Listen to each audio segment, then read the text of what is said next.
ರಾಜ್ಯದ ಎಲ್ಲ ಗ್ಯಾರಂಟಿ ಯೋಜನೆ ಫಲಾನುಭವಿಗಳಿಗೆ ರಾಜ್ಯದ ನೂತನ ಮುಖ್ಯಮಂತ್ರಿಗಳಾದ ಡಿಕೆ ಶಿವಕುಮಾರ್ ಅವರು ಬಿಗ್ ಶಾಕ್ ನೀಡಿದ್ದಾರೆ.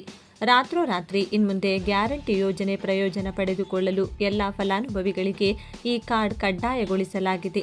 ಹೌದು, ಇನ್ಮುಂದೆ ಫಲಾನುಭವಿಗಳು ಲಾಭ ಪಡೆದುಕೊಳ್ಳಲು ಕಡ್ಡಾಯವಾಗಿ ಈ ಕಾರ್ಡ್ ಸಲ್ಲಿಸುವುದು ಕಡ್ಡಾಯವಾಗಿದೆ. ಇನ್ಮುಂದೆ ಈ ಕಾರ್ಡ್ ಇದ್ದವರಿಗೆ ಮಾತ್ರ ಗ್ಯಾರಂಟಿ ಯೋಜನೆಯ ಲಾಭ ಸಿಗುತ್ತದೆ ಎಂದು ರಾಜ್ಯದ ನೂತನ ಮುಖ್ಯಮಂತ್ರಿ ಡಿಕೆ ಶಿವಕುಮಾರ್ ಅವರು ಸುದ್ದಿ ಮಾಧ್ಯಮಗಳ ಮುಂದೆ ಹೇಳಿದ್ದಾರೆ.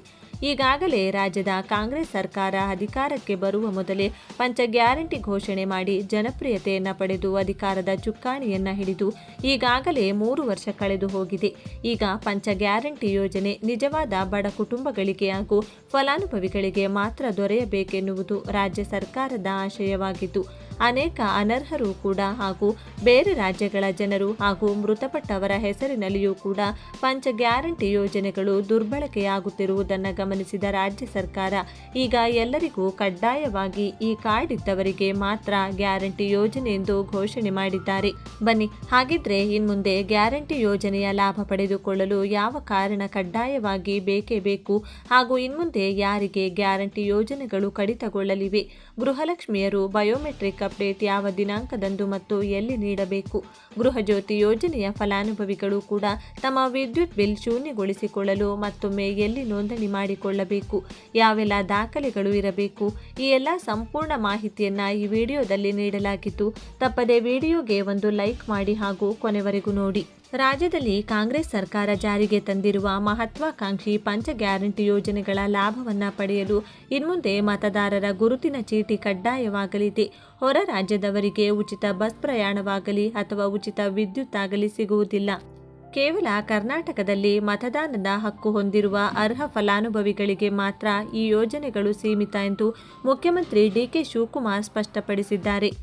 ಸುದ್ದಿಗಾರರೊಂದಿಗೆ ಮಾತನಾಡಿದ ಅವರು, ಮತದಾರರ ಪಟ್ಟಿಯ ತೀವ್ರ ಪರಿಷ್ಕರಣೆ ವೇಳೆ ಒಂದು ವೇಳೆ ಯಾರಾದರೂ ಮತದಾನದ ಹಕ್ಕನ್ನು ಕಳೆದುಕೊಂಡರೆ ಅವರಿಗೆ ಗ್ಯಾರಂಟಿ ಯೋಜನೆಗಳ ಲಾಭವು ಕೈತಪ್ಪಲಿದೆ ಎಂದು ಅವರು ತಿಳಿಸಿದ್ದಾರೆ. ನಮ್ಮ ಕರ್ನಾಟಕ ಸರ್ಕಾರದ ಜನರಿಗಾಗಿ ಈ ಯೋಜನೆಗಳನ್ನು ನೀಡುತ್ತದೆಯೇ ಹೊರತು ಅನ್ಯ ರಾಜ್ಯದವರಿಗಲ್ಲ. ಉಚಿತ ವಿದ್ಯುತ್ತನ್ನು ನಮ್ಮ ರಾಜ್ಯದವರಿಗೆ ಏಕೆ ಕೊಡಬೇಕು ಎಂದು ಡಿಕೆ ಶಿವಕುಮಾರ್ ಪ್ರಶ್ನಿಸಿದ್ದಾರೆ. ಬಸ್ಗಳಲ್ಲಿ ಮಹಿಳೆಯರ ಉಚಿತ ಪ್ರಯಾಣಕ್ಕಾಗಿ ಕೇವಲ ರಾಜ್ಯದ ಮತದಾನದ ಹಕ್ಕು ಇರುವವರಿಗೆ ಮಾತ್ರ ಸ್ಮಾರ್ಟ್ ಕಾರ್ಡ್ ವಿತರಣೆ ಮಾಡುವ ಬಗ್ಗೆ ಮುಂದಿನ ಸಂಪುಟ ಸಭೆಯಲ್ಲಿ ತೀರ್ಮಾನ ಕೈಗೊಳ್ಳಲಾಗುವುದು ಎಂದು ಅವರು ಹೇಳಿದ್ದಾರೆ. ಗೃಹಲಕ್ಷ್ಮಿ ಯೋಜನೆಗೆ ವಾರ್ಷಿಕ 72,000 ಕೋಟಿ ರೂಪಾಯಿ ಹಾಗೂ ಗೃಹಜ್ಯೋತಿ ಯೋಜನೆಗೆ 26,000 ಕೋಟಿ ರೂಪಾಯಿ ವೆಚ್ಚವಾಗುತ್ತಿದೆ. ಆದರೆ ಇತ್ತೀಚೆಗೆ ಗೃಹಲಕ್ಷ್ಮಿ ಮತ್ತು ಗೃಹಜ್ಯೋತಿ ಯೋಜನೆಗಳು ದುರ್ಬಳಕೆಯಾಗುತ್ತಿವೆ ಎಂಬ ದೂರುಗಳು ಕೇಳಿಬಂದಿವೆ. ಗೃಹಲಕ್ಷ್ಮಿ ಯೋಜನೆಯ ಹಣವನ್ನು ಕೆಲವು ಫಲಾನುಭವಿಗಳು ನಕಲಿ ಫೈನಾನ್ಸ್ ವ್ಯವಹಾರಗಳಿಗೆ ಮತ್ತು ಬೇರೆ ಸ್ಕೀಮ್ಗಳಿಗೆ 30ರಿಂದ 35% ಬಾರಿಗೆ ಬಡ್ಡಿಗೆ ಹಾಕುತ್ತಿರುವುದು ಸರ್ಕಾರದ ಗಮನಕ್ಕೆ ಬಂದಿದೆ. ಬೆಳಗಾವಿಯಲ್ಲಿ ಇಂತಹ ಪ್ರಕರಣಗಳು ಬೆಳಕಿಗೆ ಬಂದಿದ್ದು, ಗ್ರಾಮ ಪಂಚಾಯಿತಿಯಿಂದ ತಾಲೂಕು ಪಂಚಾಯಿತಿಯವರೆಗೆ ಇಂತಹ ದಂಧೆಗಳಿಗೆ ಕಡಿವಾಣ ಹಾಕಲು ಕಟ್ಟುನಿಟ್ಟಿನ ನಿರ್ದೇಶನ ನೀಡಲಾಗಿದೆ. ಮೃತರ ಹೆಸರಿನಲ್ಲಿ ಇನ್ನು ಗೃಹಲಕ್ಷ್ಮಿ ಹಣ ಪಡೆಯುತ್ತಿರುವುದು ಹಾಗೂ ಗೃಹಜ್ಯೋತಿಯಡಿ ವಾಣಿಜ್ಯ ಬಳಕೆಗೆ ವಿದ್ಯುತ್ ಉಪಯೋಗಿಸುತ್ತಿರುವ ಆರೋಪಗಳು ಕೇಳಿಬಂದಿವೆ. ಹೀಗಾಗಿ ಅರ್ಹರಿಗಷ್ಟೇ ಯೋಜನೆ ತಲುಪಿಸಲು ಈ ಪರಿಷ್ಕರಣೆ ಅನಿವಾರ್ಯವಾಗಿದೆ.